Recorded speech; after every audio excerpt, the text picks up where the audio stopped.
La demeure de la servitude. Sache que le premier degré pour l'homme, empêtré dans le sommeil de l'insouciance, c'est l'éveil et le fait de sortir du sommeil. Nous avons déjà indiqué qu'il s'agit d'un bouleversement du cœur suivant la frayeur du réveil. L'auteur des Manasil dit qu'il s'agit du réveil pour Dieu indiqué dans sa parole, dit « Je ne vous exhorte qu'à une seule chose. Tenez-vous debout devant Dieu par deux ou isolément. » Et le réveil pour Dieu, c'est l'arrachement à l'habitude de l'insouciance et le fait d'échapper à la honte du relâchement. C'est la première occasion au cours de laquelle le cœur du serviteur s'illumine de vie pour voir la lumière de l'avertissement. Ce réveil renferme trois choses. Le cœur aperçoit la faveur divine tout en désespérant de pouvoir la circonscrire et la définir. Il s'y consacre pour connaître le don qu'elle renferme, mais il sait qu'il sera incapable d'en rendre compte.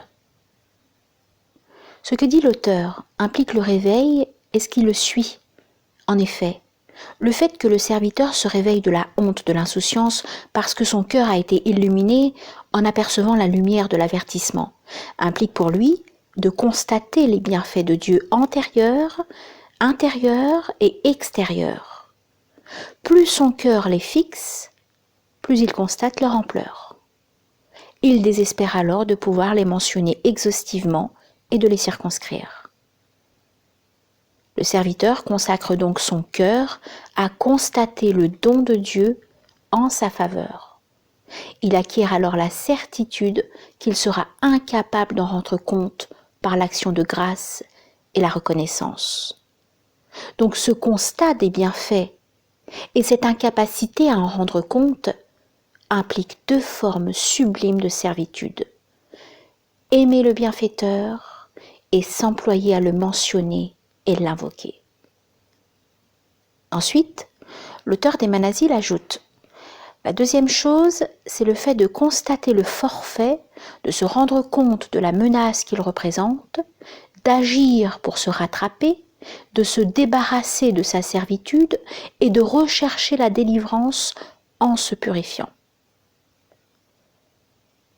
Ainsi, le serviteur regarde ses forfaits antérieurs et constate qu'il sera gravement menacé quand on exigera de lui des comptes. En effet, Dieu, qu'il soit exalté, a blâmé dans son livre celui qui oublie ce qu'il a commis, en référence à ce verset. Qui donc est plus injuste que celui qui se détourne des signes de son Seigneur après que ceux-ci lui ont été rappelés et qui oublie ce que ses mains ont accompli? Lorsque le serviteur constate son forfait, il s'emploie à rattraper ce qu'il a manqué par la science et l'action. Il se débarrasse de la servitude du forfait par la demande du pardon et les regrets. Puis il se purifie de la souillure de son forfait par des actes pieux, car il ne peut entrer au paradis qu'après avoir effectué cette purification. En effet, le paradis est un lieu pur, et seul celui qui est pur peut y accéder. C'est pourquoi les anges diront aux habitants du paradis « Paix sur vous, vous avez été bons, entrez ici pour demeurer immortels. » Et aussi dans ce verset, ceux que les anges rappellent alors qu'ils sont bons et à qui ils disent « La paix soit sur vous, entrez au paradis en récompense de vos actions. » Au paradis, il n'y a donc pas un seul atome de souillure. Cette purification s'effectue dans le bas monde au moyen de 4 choses. La repentance, la demande du pardon, l'accomplissement de bonnes actions qui effacent les péchés et les épreuves expiatrices. Si ces 4 choses purifient le serviteur, il sera de ceux que rappellent les anges alors qu'ils sont bons, en leur annonçant le paradis, et de ceux dont les anges descendent sur eux au moment de la mort pour leur dire en référence ce verset, ne craignez rien, ne vous affligez pas. Accueillez avec joie la bonne nouvelle du paradis qui vous a été promis. Nous sommes pour vous des amis dans la vie de ce monde et dans la vie future. Vous y trouverez ce que vous désirez. Vous obtiendrez ce que vous demanderez comme un don accordé par celui qui pardonne et qui est miséricordieux. Si ces 4 choses ne parviennent pas à le purifier et à le sauver, c'est que la repentance n'était pas sincère, que la demande de pardon n'était pas parfaite, ou que les bonnes actions et les épreuves expiatoires étaient insuffisantes. Il reste alors au serviteur 3 choses purificatrices dans l'outre-tombe. La prière des croyants sur sa dépouille, leur demande de pardon en sa faveur et leur intercession. Deuxièmement, l'épreuve de la tombe, la frayeur provoquée par les 2 anges qui font subir cette épreuve et tout ce qui en découle. Et troisièmement, ce qu'il reçoit de la part de ses frères dans la foi comme cadeau sous forme d'œuvres pies dédiées à lui, comme l'aumône, le pèlerinage, le jeûne, la récitation du Coran ou la prière qu'on fait en son nom. Si cela ne suffit pas, il sera purifié devant son Seigneur au cours du grand rassemblement final par 4 choses. Les horreurs de la résurrection, les frayeurs du rassemblement, l'intercession des intercesseurs et le pardon de Dieu, qu'il soit exalté et magnifié. Enfin, si ces 3 modes de purification ne suffisent pas, il entrera nécessairement en enfer pour le purifier de ses souillures. Son séjour en enfer durera en fonction de l'ampleur et de l'accumulation de ses souillures. Il en sortira totalement pur et entrera au paradis.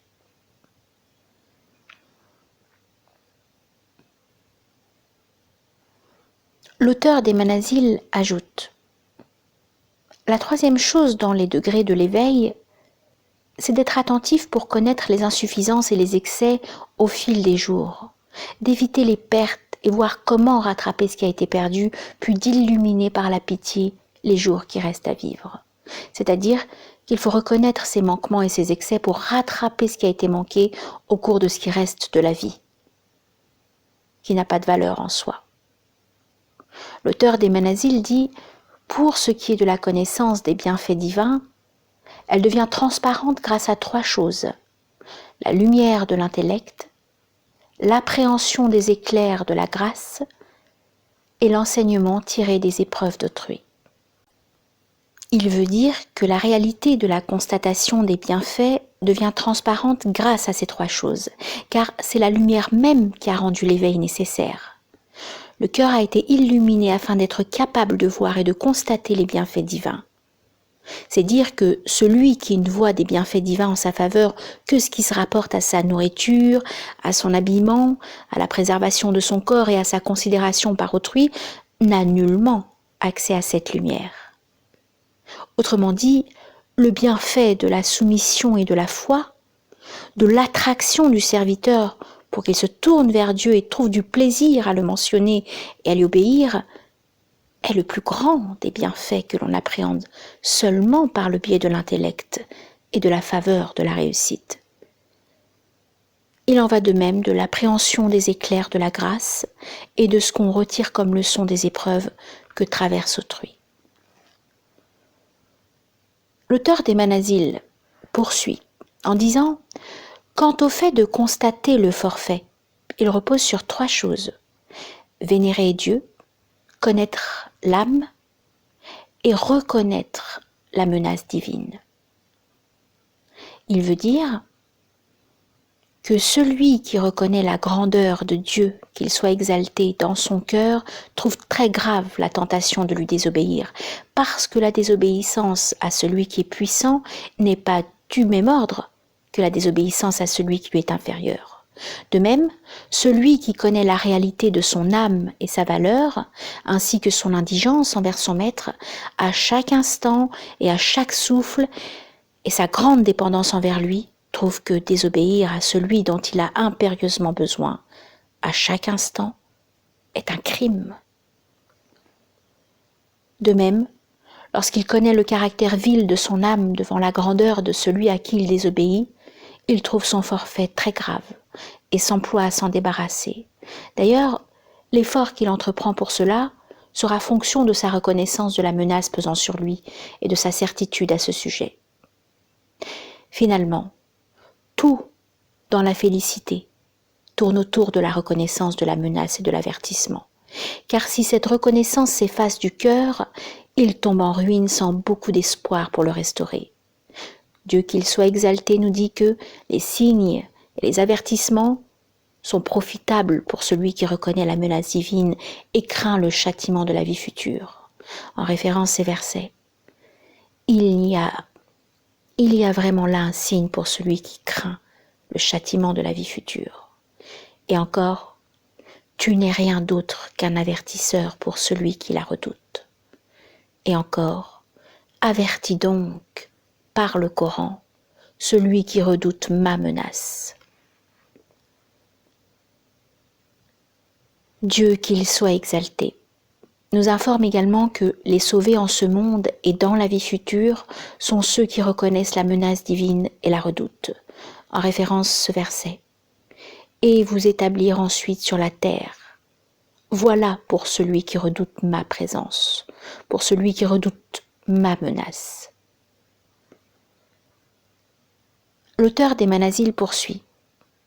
Quant à la connaissance des insuffisances et des excès au fil des jours, elle se réalise grâce à 3 choses. L'écoute de la science, la réponse à l'appel du respect et de la vénération et la compagnie des saints. Mais le maître mot en tout cela consiste à s'arracher aux habitudes et aux accoutumances.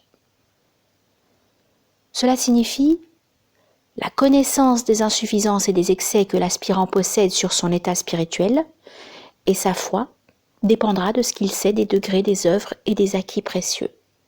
Il en va de même de la réponse qu'il réserve à l'appel du respect des prescriptions de Dieu dans son cœur, que sa réponse soit rapide ou tardive.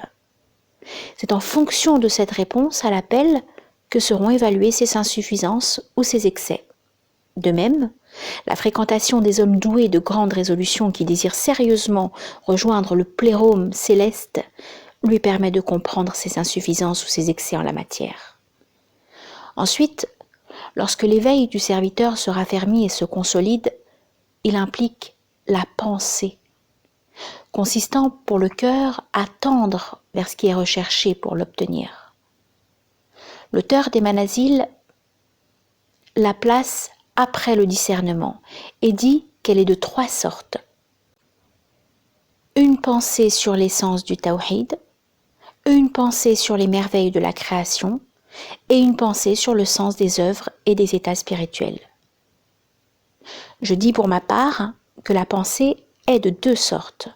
Une pensée se rapportant à la science et à la connaissance, et une pensée se rapportant à la recherche et à la volonté. Celle qui se rapporte à la science et à la connaissance, c'est la pensée qui permet de distinguer la vérité de l'erreur, l'affirmation de la négation. Celle qui se rapporte à la recherche et à la volonté, c'est la pensée qui permet de distinguer l'utile du dommageable. Ainsi, la pensée sur l'unicité consiste à se représenter ses preuves, à considérer les témoignages démontrant la futilité et l'impossibilité du polythéisme et à prouver qu'il est impossible d'affirmer la divinité pour 2, comme il est impossible d'affirmer la seigneurie pour 2. Le pire des mensonges, c'est bien d'adorer 2 et de s'en remettre à 2, car l'adoration ne sied qu'au vrai Dieu et au vrai Seigneur, le Dieu unique et tout-puissant.